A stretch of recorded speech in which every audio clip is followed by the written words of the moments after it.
سائل من خارج هذه البلاد يقول: إن والدي ذكر أن الصوفية لم يخرجوا من الإسلام، بل هم مسلمون لا محالة، وتصوفهم لله وفي الله.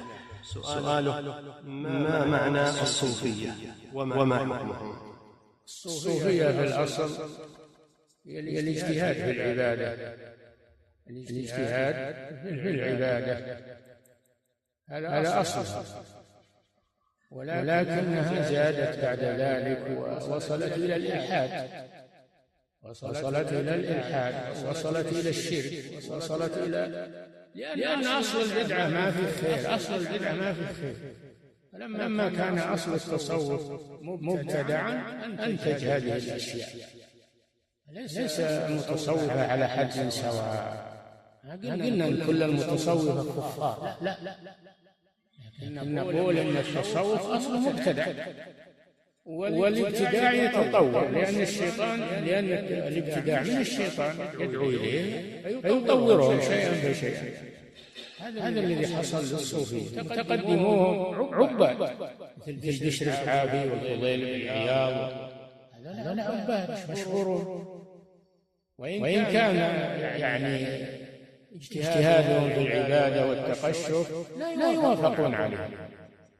الأصل أن الإنسان يكون على السنة، معتدل على السنة، فهم مع خوفهم ومع عبادتهم هم سلموا من هذه الأشياء، لكن اللي جاء بعدها لأن البدعة تتطور.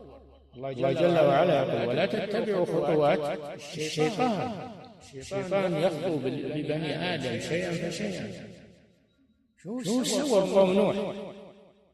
جاءهم ولما رآهم يبكون على الصالحين والعلماء الذين ماتوا قال لهم: صوروا صورهم أجل أن تنشطوا على العبادة، إذا رأيتم صورهم علقوها أجل أن تنشطوا على العبادة.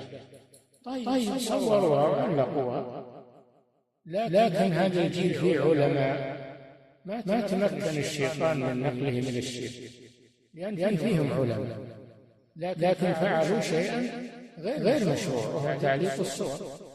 والشيطان له مقصد، ما هو مقصده هالجيل، مقصده هالجيل اللي يأتون.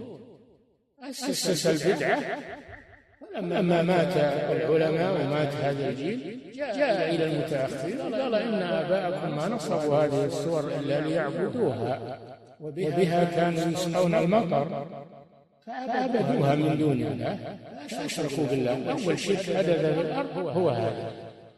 نعم.